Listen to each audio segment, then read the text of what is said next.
Hello friend, this is Pavnesh.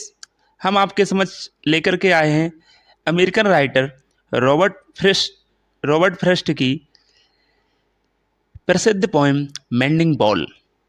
देखिए, mending का अर्थ है किसी की मरम्मत करना और बॉल का अर्थ है दीवार, यानी दीवार की मरम्मत करना। इस पोएम में रॉबर्ट फ्रस्ट ने एक दीवार की चर्चा की है जो उनके और उनके पड़ोसी के बीच में है। चलिए देखते हैं इसका line by line discussion. Something there is that doesn't love a ball. ऐसा तो कोई फोर्स है, राइटर कहते हैं, पोइट कहते हैं कि कोई फोर्स है, कोई ताकत है ऐसी जो इस दीवार को पसंद नहीं करती। That sends the frozen ground swell under it. इसके कारण दीवार की नीचे दबी हुई जमीन फूल जाती है। And spills the upper boulders in the sun. और दीवार के ऊपरी पत्थर सूरज की गर्मी से गिर जाते हैं, क्योंकि वो पत्थर गर्म होते हैं और बाहर को तो निकल जाते हैं, क्योंकि जब नीचे की जमीन है फूल जाती है तो पत्थर बाहर को निकल आते हैं और गर्म होकर क्या है, गिर जाते हैं। आगे कहते हैं and makes gaps even two can pass abreast. और इसमें इतना गैप हो जाता है कि दो लोग आसानी से आ जा सकें इधर से उधर। The work of hunters is another thing. और उधर जो शिकारियों का काम है वो एक दूसरा नया काम कर देता है। क्या कर देते हैं शिकारी, क्या करते हैं, इसको दीवार को और तोड़ फोड़ कर देते हैं, मतलब बिल्कुल अलग थलग कर देते हैं। अब आगे शिकारी के बारे में बताएगा, उससे पहले एक लाइन है वो सुन लीजिए। I have come after them and made repair. और फिर मैं और मुझे अक्सर आना पड़ता है और इन स्थानों को ठीक करना पड़ता है जहाँ दीवार टूट जाती है, वो उन स्थानों को ठीक करना पड़ता है। Where they have left not one stone on a stone. जहाँ शिकारियों ने एक भी पत्थर नहीं छोड़ा है। क्यों नहीं छोड़ा है, कहते हैं but they would have the rabbit out of hiding to they please the helping dogs the gaps I mean. कहते हैं जहां शिकारियों ने एक भी पत्थर नहीं छुड़ा है, क्योंकि वे अपने भौंकने वाले कुत्तों को खुश करने के लिए दीवार में छुपे हुए खरगोशों को बाहर निकालने की कोशिश करते हैं। तो मतलब जहाँ जगह हो जाती, पत्थर हट जाते हैं, वहाँ खरगोश छुप जाते हैं और शिकारी आते हैं उन खरगोशों को निकालने की कोशिश में। वो क्या है, और दीवार को इधर से उधर। No one has seen them made or heard them made. यानी दीवार में ये जगह बनते हुए किसी ने न तो देखा है और न ही किसी ने सुना है। आए कहता है what at spring mending time we find them there. हम बस उन्हें बसंत ऋतु में वहां पाते हैं जब दीवार को ठीक करने का समय आता है। यानी हमें किसी ने देखा नहीं है ये वास्तव में ये गड्ढे कैसे बनते हैं या ये दीवार कैसे टूटती है। हम तो जब बसंत की ऋतु में आते हैं यहाँ पे ठीक करने के समय पे, तो ये अलग अलग टूटी टूटी मिलती है। I let my neighbour know behind the हिल। और मैं अपने पड़ोसी के पास पहुंचता हूँ, उसको बताता हूँ कि दीवार टूट गई है। पड़ोसी जो हमारा पहाड़ी के उस तरफ रहता है, beyond the hill. And on a day we meet to walk the line. और हमें एक साथ इकट्ठा होने और दीवार के साथ चलने के लिए एक दिन मिलता है। And set the ball between us again and us sorry and set the ball between us once again. और जैसे जैसे हम बढ़ते हैं इन अंतरालों को ठीक करते हैं।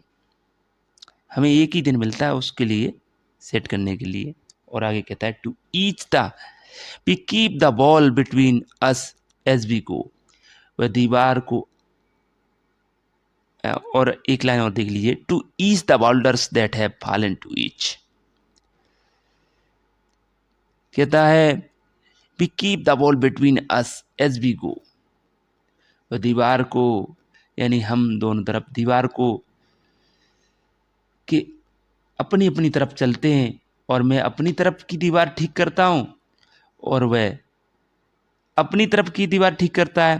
कहता है ना, देखो इसमें, to each the boulders that have fallen to each, यानी वो अपनी तरफ गिरे हुए पत्थरों को उठाता है और मैं अपनी तरफ गिरे हुए पत्थरों को उठाता हूँ। And some are loops and some so nearly walls, and कुछ उसमें जो पत्थरों के आकार होते हैं रोटियों के जैसे होते हैं और कुछ वॉल्स गेंदों की तरह होते हैं। We have to use a spell, make to them balance, stay where you are until our back are turned, यानी हम प्रार्थना करते हैं कि ये बैलेंस बनी रहे, मतलब पत्थर रख देते हैं और फिर ये सोचते हैं कि ऐसा ही बैलेंस बने रहे, जब तक बना रहे, जब तक हम दोबारा लौट के आए तब तक। Be bear our finger rough with handling them, कहता है पत्थर उठाने से हमारी उंगलियां फट जाती हैं। और क्या कहता है देखिए, oh just another kind of outdoor game, ये तो ऐसे है जैसे कि आउटडोर में खेला जाने वाले गेम की तरह। One on a side it comes to little more, हम में से प्रत्येक दीवार के अपने अपने पक्ष में है और इससे अधिक कुछ नहीं। There where it is we do not need the wall, यानी वैसे इस दीवार की कवि कहता है, कवि के मन में प्रश्न जिज्ञासा होती है कि वैसे इस दीवार की कोई जरूरत नहीं है।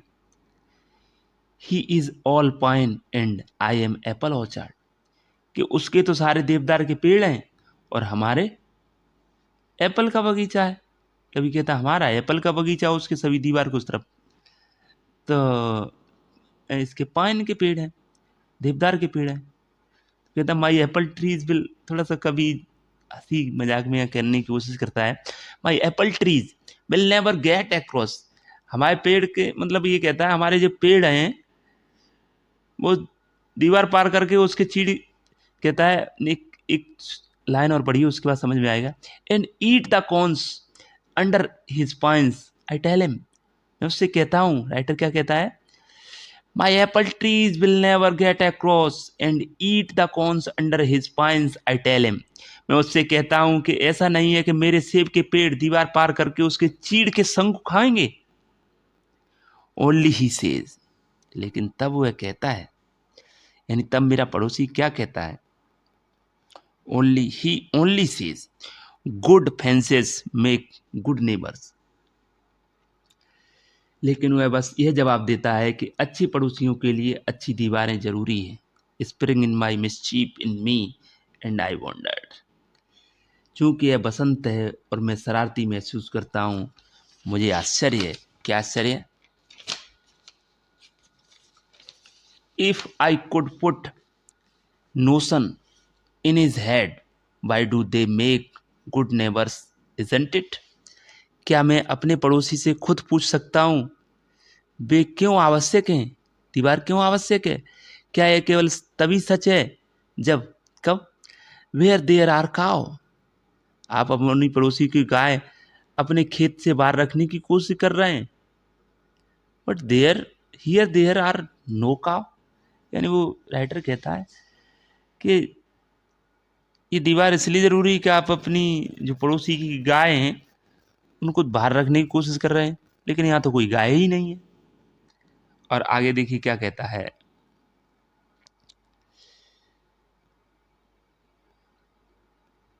Before I built a wall I had asked to know, अगर मुझे दीवार बनानी होती तो मैं जानना चाहता, क्या जानना चाहता, वॉट आई वॉज वॉलिंग इन और वॉलिंग आउट, कि क्या उसमें क्या अंदर रखना है और क्या बाहर रखना है। And to whom I was like to give offences, और इससे कौन नाराज होगा, मतलब दीवार बनेगी तो कौन नाराज, आपको दीवार बता रहा है राइटर, अगर मुझे दीवार बनानी होती तो मैं जरूर पूछता कि इसके बाहर क्या रहेगा, अंदर क्या रहेगा, और दीवार की वजह से कौन कौन नाराज हो जाएगा। आगे देखिए क्या है, something there is that doesn't love our, कोई ऐसी ताकत है जिसे ये दीवार पसंद नहीं, that wants it down, I could say elves to him, जो कोई तो है जो इस दीवार को गिराना चाहता है। मुझे लगता है कि इसके लिए, इन अंतरालों के लिए, इन जो जगह हुई उसके लिए एल्प्स जिम्मेदार है। But it is not exactly Alps, sorry, देख, पढ़ने में मैंने थोड़ी सी मिस्टेक कर दी है। But it is not elves exactly, लेकिन वास्तव में एल्प्स नहीं है। I had rather. और वैसे भी मैं चाहता हूँ, he said it for himself, I see him there, कि मेरा पड़ोसी इस बात का पता लगाए कि क्यों ये दीवार टूटती है, क्या कारण है। कहता है, I see him there bringing a stone grasped firmly by the top. मैं उसे प्राचीन योद्धा की तरह प्रत्येक हाथ में पत्थर उठा हुए उन्हें मजबूती से पकड़ते हुए, कहता है, पकड़े हुए, in each hand like an old stone savage armed, पकड़े हुए देखता हूँ वह गहरे अंधेरे से चलता है। He moves in darkness as it seem to me, वह गहरे अंधेरे में चलता है। कैसे गहरे अंधेरे में?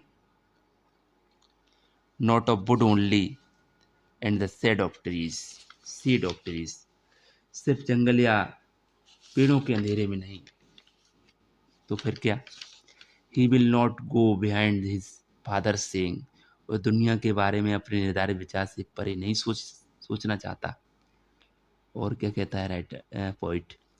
And he likes having thought of it so well, और वह इस विचार को इतनी स्पष्टता से व्यक्त करना पसंद नहीं करता है। क्या कहता है वो दोबारा से? यानी वो अपनी इस दुनिया से परे नहीं है, वो कुछ नया नहीं करना चाहता, और वो इस विचार को बड़ी दृढ़ता से व्यक्त करता है। किस विचार को?